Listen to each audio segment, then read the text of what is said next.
ವೀಕ್ಷಕರೇ ನಮಸ್ಕಾರ. Smitha's kitchen food logs ಕಾರ್ಯಕ್ರಮಕ್ಕೆ ನಿಮ್ಮೆಲ್ಲರಿಗೂ ಆತ್ಮೀಯವಾದ ಸ್ವಾಗತ. ದಾವಣಗೆರೆಯಲ್ಲಿ ಬೆಣ್ಣೆ ದೋಸೆ ಫೇಮಸ್ ಅಂತ ಎಲ್ರಿಗೂ ಗೊತ್ತು. ಆದರೆ ಬೆಣ್ಣೆ ದೋಸೆಯಷ್ಟೇ ಫೇಮಸ್ ಆಗಿರುವಂಥ ರೊಟ್ಟಿ ಖಾನಾವಳಿನೂ ಕೂಡ ಅಷ್ಟೇ ಫೇಮಸ್ ಅಂದರೆ ನಂಬ್ತೀರಾ? ನಂಬಲೇಬೇಕು. ಏಕೆಂದರೆ ನಾವಿವತ್ತು ದಾವಣಗೆರೆಯ ಬಸವೇಶ್ವರ ಖಾನಾವಳಿ ಮನೆ ಊಟ ಹೋಟೆಲಲ್ಲಿ ಇದ್ದೀವಿ. ಹಾಗಾದರೆ ಇಲ್ಲಿ ಏನೇನು ಸಿಗುತ್ತೆ, ಏನೇನು ಫೇಮಸ್ಸು ಅಂತ ನೋಡ್ಕೊಂಡು ಬರೋಣ ಬನ್ನಿ.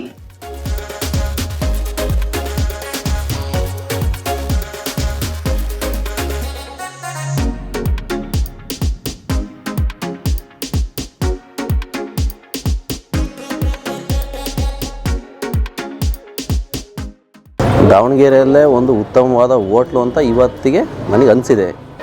ಮನೆ ಊಟ ಇದ್ದಂಗಿತ್ತು, ಚೆನ್ನಾಗಿತ್ತು. ಮನೆ ಊಟ ಥರ ಇತ್ತು. ಚಪಾತಿ ಊಟ ತಗೊಂಡಿದ್ವಿ.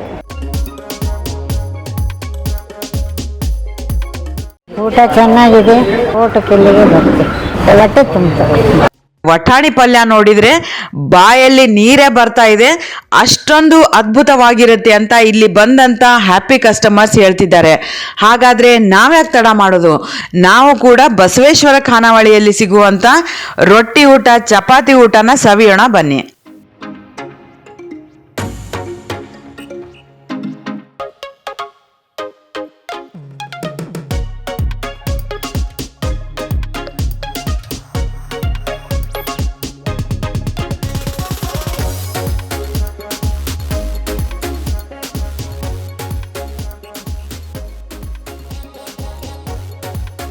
ವೀಕ್ಷಕರೇ ನೋಡ್ತಾ ಇದ್ದೀರಲ್ವಾ, ಇಲ್ಲಿರೋ ಸಾಂಬಾರ್ ಮತ್ತೆ ವಟಾಣಿ ಪಲ್ಯ ನೋಡಿದರೆ ಬಾಯಲ್ಲಿ ನೀರೇ ಬರ್ತಾ ಇದೆ, ಅಷ್ಟೊಂದು ಅದ್ಭುತವಾಗಿರುತ್ತೆ ಅಂತ ಇಲ್ಲಿ ಬಂದಂಥ ಹ್ಯಾಪಿ ಕಸ್ಟಮರ್ಸ್ ಹೇಳ್ತಿದ್ದಾರೆ. ಊಟ ಚೆನ್ನಾಗಿದೆ. ಚಪಾತಿ, ಪಲ್ಯ, ಅನ್ನ, ಸಾಂಬಾರು ಎಲ್ಲ ತುಂಬ ಚೆನ್ನಾಗಿದೆ. ಊಟ ಹಿಡಿಸ್ತು, ಊಟ ಹೊಟ್ಟೆ ತುಂಬ್ತದೆ. ಯಾವಾಗ ಬರ್ತಾ ಇರ್ತಾರೆ ಇಲ್ಲಿ? ಹಾಂ, ಬರ್ತಾ ಇರ್ತೀವಿ. ಹಿಂಗೆ ತಿಂಗಳು 2 ತಿಂಗಳು ಹಿಂಗೆ ಬರ್ತಾ ಇರ್ತೀವಿ. ಯಾವ ಬಂದು ಇಲ್ಲಿಗೆ ಬರ್ತೀರಿ? ಹಾಂ, ಊಟಕ್ಕೆ ಇಲ್ಲಿಗೆ ಬರ್ತೀವಿ.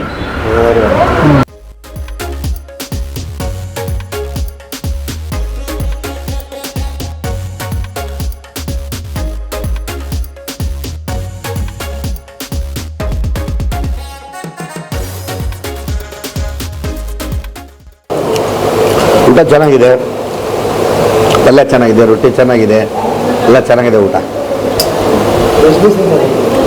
ಒಂದು ಸುಮಾರು 1 ತಿಂಗಳಿಂದ ಊಟ ಮಾಡ್ತಿದ್ದೆ, ಚೆನ್ನಾಗಿದೆ ಊಟ ಎಲ್ಲ.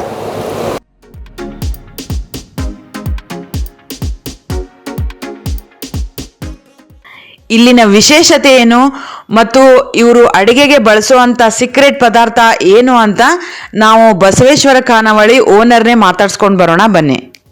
ಸರ್ ನಮಸ್ಕಾರ, ತಮ್ಮ ಹೆಸರು? ಚಂದ್ರಶೇಖರ್. ಎಷ್ಟು ವರ್ಷದಿಂದ ಇರ್ತಿದ್ದೀರಾ ಸರ್? ನಾವು ಈಗ ಸ್ಟಾರ್ಟಿಂಗ್ ಮಾಡಿ ಇಲ್ಲಿ 1 ವರ್ಷ ಆಯ್ತು. ಈಗ ಓಕೆ, ಏನೇನು ಮಾಡ್ತೀರಾ?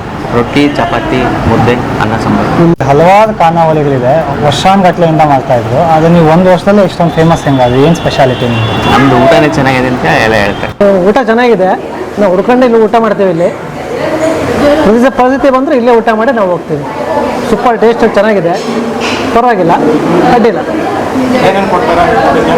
ಊಟಕ್ಕೆ ಚಪಾತಿ, ರೊಟ್ಟಿ, ಅನ್ನ, ಸಾಂಬಾರು ಚೆನ್ನಾಗಿದೆ. ರೊಟ್ಟಿ ಊಟ, ಚಪಾತಿ ಊಟ ಚೆನ್ನಾಗಿದೆ. ನಾವು ರೊಟ್ಟಿ ಊಟ ತಗೊಂಡಿದ್ವಿ, ನಿನ್ನೆ ಚಪಾತಿ ತಗೊಂಡಿದ್ವಿ, ಇವತ್ತು ರೊಟ್ಟಿ ಊಟ ತಗೊಂಡಿದ್ವಿ. ಅದೇ ಪಲ್ಯ, 2 ಥರ ಪಲ್ಯ ಕೊಟ್ಟಿದ್ದಾರೆ, ಮೊಸರು, ಮಜ್ಜಿಗೆ, ಮತ್ತಿದು ರಾಗಿ ಗಂಜಿ ಕೊಟ್ಟಿದ್ದಾರೆ. ಬಟ್ ಚೆನ್ನಾಗಿದೆ, ಒಳ್ಳೆ ಟೇಸ್ಟ್ ಇದೆ, ಚೆನ್ನಾಗಿದೆ. ಮತ್ತು ಇಲ್ಲಿ ಮನೆ ಊಟ ಅಂತ ಹಾಕಿದ್ದೀರಾ, ಅದು ಏನು ಕಾರಣ ಸರ್? ಏನಕ್ಕೆ ಅದು? ಎಲ್ಲ ನಾವು ಮನೆಯಲ್ಲೇ ಮಾಡೋದು. ನಮ್ಮ ಅಣ್ಣ, ನಮ್ಮ ಅತ್ತಿಗೆ, ನಮ್ಮ ಅಮ್ಮ ಅವರೇ ಮಾಡೋದಾಗ್ತದೆ. ಸೊ ಅಡುಗೆ ಎಲ್ಲ ನಿಮ್ಮ ಮನೆಯವರೇ ನೋಡ್ಕೊಳ್ಳೋದು. ಸೊ ಏನು ಹೊರಗಿನ ಐಟಮ್ಸ್, ಐಟಮ್ಸ್ ಯಾವುದು ಏನು ಮಸಾಲೆ ಐಟಮ್ ಜಾಸ್ತಿ ಎಲ್ಲ ನಾವೇ ರೆಡಿ ಮಾಡೋದು. ಓಕೆ, ಮಸಾಲೆ ಐಟಮು ನೀವೇ ರೆಡಿ ಮಾಡೋದು ಅಂತಾರೆ. ಏನೇನು ಮಸಾಲೆ ಐಟಮ್ಗಳು ಬೇಕಾಗುತ್ತೆ, ಹೆಂಗೆ ಮಾಡ್ತೀರಾ? ಗರಂ ಮಸಾಲ, ಇದು ಸಾಂಬಾರ್ ಪುಡಿ ಅದೆಲ್ಲ ನೀವೇ ಮಾಡೋದು? ಕರಂಡಿ ದುಬೈ ಮಟ್ಟ ಹೋಗಿದೆ ನಾವು. ಹಾಂ, ಅದೆಲ್ಲ ನೀವೇ ಮಾಡೋದು, ಎಲ್ಲಿಂದ ಆಚೆಯಿಂದ ತರಿಸಲ್ಲ? ಹೊರಗಡೆಯಿಂದ. ಓಕೆ, ಇಲ್ಲಿ ಬರೋರಿಗೆ, ಓಡಾಡೋರಿಗೆ ಏನು ಹೇಳಕ್ಕೆ ಇಷ್ಟಪಡ್ತೀರಾ ಸರ್? ಚೆನ್ನಾಗಿ ಬರ್ತಾರೆ ರೀ, ಊಟ ಚೆನ್ನಾಗಿ ಊಟ ಮಾಡ್ತಾರೆ, ಆಶೀರ್ವಾದ ಮಾಡಿ ಹೋಗ್ತಾರೆ. ಓಕೆ, ಊಟ ಮಾಡೋ ಹೋದರೆಲ್ಲ ಮತ್ತೆ ಬರ್ತಾ ಇದ್ದಾರೆ. ಅರಸೀಕೆರೆ, ಬೆಂಗಳೂರು, ಎಲ್ಲ ಬರ್ತಿದ್ದಾರೆ. ಮನೆ ಊಟ ಇದ್ದಂಗಿತ್ತು, ಚೆನ್ನಾಗಿತ್ತು ಎಲ್ಲ ವೆರೈಟಿನೂ. ದಾವಣಗೆರೆ ಸ್ಟೈಲು ಸೂಪರ್ ಆಗಿದೆ. ನಾವು ಬೇರೆ ಊರವರು, ತುಮಕೂರು ಅಷ್ಟು. ನಮಗೆ ಹೊಸ ಸ್ಟೈಲ್ ಚೆನ್ನಾಗಿತ್ತು ತುಮಕೂರು.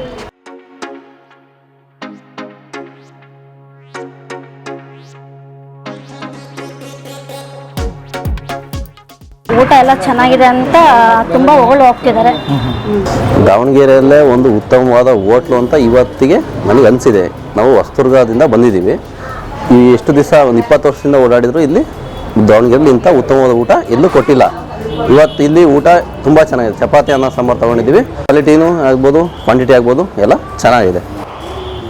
ಇಲ್ಲಿ ರೊಟ್ಟಿ ಊಟ ಮತ್ತು ಚಪಾತಿ ಊಟದ ಜೊತೆಗೆ ರಾಗಿ ಅಂಬ್ಲಿ ಅಥವಾ ರಾಗಿ ಗಂಜಿನೂ ಕೊಡ್ತಾರೆ. ಅದು ತುಂಬ ರುಚಿಯಾಗಿರುತ್ತೆ ಅಂತ ಇಲ್ಲಿ ಬಂದಂಥ ಕಸ್ಟಮರ್ಸ್ ಹೇಳ್ತಿದ್ದಾರೆ. ಅವ್ರನ್ನ ಮಾತಾಡ್ಸ್ಕೊಂಡು ಬರೋಣ ಬನ್ನಿ. ನಾವು ಶಿವಮೊಗ್ಗದಿಂದ ಬಂದಿದ್ವಿ. ನಿನ್ನೆನೇ ಇಲ್ಲೇ ಊಟ ಮಾಡಿದ್ವಿ. ಊಟ ಎಲ್ಲ ತುಂಬ ಚೆನ್ನಾಗಿದೆ. ನಿನ್ನೆ ಚಪಾತಿ ಊಟ ತೊಗೊಂಡಿದ್ವಿ. ಇವತ್ತು ಪ್ಲೈನ್ ಅನ್ನ ಸಾರು ತೊಗೊಂಡೆ. ಅನ್ನ ಸಾರು ತೊಗೊಂಡ್ರು ಮೊಸರು, ರಾಗಿ ಅಂಬ್ಲಿ ಮತ್ತು ಮಜ್ಜಿಗೆ, ಪಲ್ಯ, 2 ಥರದ ಪಲ್ಯ ಎಲ್ಲ ಕೊಟ್ಟಿದ್ದಾರೆ. ವಿಶೇಷ ಅಂದರೆ ರಾಗಿ ಅಂಬ್ಲಿ ಇಲ್ಲಿ ಎಲ್ಲೂ ಕೊಡೋದಿಲ್ಲ. ಇದೇ ಈ ಹೋಟೆಲ್ಲೇ ಕೊಟ್ಟಿರೋದು. ತುಂಬ ಚೆನ್ನಾಗಿದೆ. ಈ ಬಿಸಿಲಿಗೆ ಚೆನ್ನಾಗಾಗತ್ತೆ, ತಂಪಾಗತ್ತೆ. ಬೇರೆ ಕಡೆ ಎಲ್ಲೂ ಕೊಡಲ್ಲ ಇದು. ಶಿವಮೊಗ್ಗದಲ್ಲೂ ನಾವೆಲ್ಲ ಊಟ ಮಾಡ್ತೀವಿ, ಎಲ್ಲೂ ಕೊಟ್ಟಿರಲಿಲ್ಲ. ಇದೇ ಫಸ್ಟ್ ಇಲ್ಲಿ ಕುಡಿತಾ ಇರೋದು. ತುಂಬ ಚೆನ್ನಾಗಿದೆ. ಊಟನೂ ತುಂಬ ಚೆನ್ನಾಗಿದೆ. ಸೊ ಅಡುಗೆ ನೀವು ಮಾಡ್ತೀರಾ? ಅಡುಗೆ ಎಲ್ಲ ನಾವೇ ಎಲ್ಲ ಇವರೇ ಮಾಡೋದು, ಮನೆಯವ್ರುಗಳೇ ಮಾಡೋದು. ಆಚೆಯಿಂದ ಕುಕ್ಸ್ ಯಾರು ಆಚೆಯಿಂದ ಏನು ತರಂಗಿಲ್ಲ. ಮಸಾಲೆಗಳೆಲ್ಲ ಮಾಡೋರು ಯಾರು? ಇವರು ನಮ್ಮ ನಿಮ್ದೇ ಮಸಾಲೆ? ಇಲ್ಲಿ ಹೇಳ್ತಿರೋ ಓನರ್ ಪ್ರಕಾರ ಇವರು ಮಸಾಲೆ ಪದಾರ್ಥಗಳನ್ನ ಇಲ್ಲೇ ರೆಡಿ ಮಾಡ್ತಾರೆ. ಅದ್ರ ಜೊತೆಗೆ ಮನೆಯವರೆಲ್ಲ ಸೇರಿ ಪ್ರೀತಿಯಿಂದ ಅಡಿಗೆ ಮಾಡಿ ಬಡಿಸೋದ್ರಿಂದ ಕಸ್ಟಮರ್ಸ್ ಅಂತೂ ಅಟ್ರಾಕ್ಟ್ ಆಗಿ ಬರ್ತಾರೆ ಅಂತಾನೆ ಹೇಳ್ಬೋದು.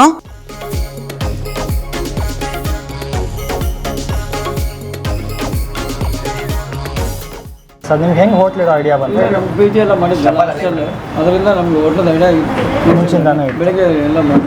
ಓಕೆ. ಸೊ ಎಲ್ಲ ನಿಮ್ಮದೇ ಅಥೆಂಟಿಕ್ ಡಿಶ್ ಇರೋದ್ರಿಂದ ಫೇಮಸ್ ಆಗಿದೆ ಅಂತೀರಾ? ಸೊ ಇಲ್ಲಿ ಓಡಾಡೋರ್ಗೆ ಏನು ಹೇಳಕ್ಕೆ ಇಷ್ಟಪಡ್ತೀರಾ? ಬಸ್ ಸ್ಟಾಪ್ ಹತ್ರ ಬರೋರು, ಬೆಂಗಳೂರಿಂದ ಬರೋರ್ಗೆ ಏನು ಹೇಳಕ್ಕೆ ಇಷ್ಟಪಡ್ತೀರಾ? ಮತ್ತೆ ಬರಲಿ ಇನ್ನೂ ಅಂತಂದು ಹೇಳ್ತೀವಿ. Okay, thank you sir. So ನೋಡೋದಲ್ಲ ವೀಕ್ಷಕರೇ, ಈ ಖಾನಾವಳಿಲಿ ಎಲ್ಲರೂ ಮನೆಯವರೇ ಸೇರಿಕೊಂಡು ಮನೆ ಊಟ ಅಂತ ಹೆಸರಿಟ್ಕೊಂಡು ಅಡುಗೆನೂ ಕೂಡ ಅವರೇ ಮಾಡ್ತಾರೆ. ಅವ್ರದ್ದೇ ಸ್ಪೆಷಲ್ ಮಸಾಲೆಗಳು, ಅವ್ರದ್ದೇ ಎಲ್ಲ ಫೇಮಸ್ ಡಿಶಸ್ ಇಟ್ಕೊಂಡಿದ್ದಾರೆ. ಸುಮಾರು 1 ವರ್ಷದಲ್ಲಿ ಶುರು ಮಾಡಿರೋರು ಇಷ್ಟು ಫೇಮಸ್ ಆಗಿದ್ದಾರೆ ಅಂದರೆ ಪಕ್ಕ ಅವ್ರ ಕೈ ರುಚಿ ತುಂಬ ಚೆನ್ನಾಗಿರುತ್ತೆ. ಸೊ ದಾವಣಗೆರೆ ಕಡೆ ಬಂದಾಗ ಬಸ್ ಸ್ಟಾಪ್ ಎದುರುಗಡೆನೇ ಇದೆ. ದಯವಿಟ್ಟು ಬಂದು ಒಂದ್ಸಲ ರುಚಿ ನೋಡಿ. ಒಂದ್ಸಲಿ ಬಸವೇಶ್ವರ ಖಾನಾವಳಿನ ವಿಸಿಟ್ ಮಾಡೋದಕ್ಕೆ ಮಾತ್ರ ಮರಿಬೇಡಿ. ಈ ವಿಡಿಯೋ ನಿಮಗೆ ಇಷ್ಟ ಆದರೆ ಸ್ಮಿತಾಸ್ ಕಿಚನ್ ಯೂಟ್ಯೂಬ್ ಚಾನಲ್ನ ಸಬ್ಸ್ಕ್ರೈಬ್ ಮಾಡಿ, ಲೈಕ್ ಮಾಡಿ ಮತ್ತು ಶೇರ್ ಮಾಡೋದಕ್ಕೆ ಮರಿಬೇಡಿ. ಮುಂದಿನ ವಿಡಿಯೋದಲ್ಲಿ ಮತ್ತೊಂದು ಫುಡ್ ಲಾಗ್ಸ್ ಕಾರ್ಯಕ್ರಮದೊಂದಿಗೆ ನಿಮ್ಮ ಮುಂದೆ ಬರ್ತೀನಿ ಅಂತ ಹೇಳ್ತಾ ವಿಡಿಯೋನ ಇಲ್ಲಿಗೆ ಮುಗಿಸ್ತಾ ಇದ್ದೀನಿ. ನಮಸ್ಕಾರ.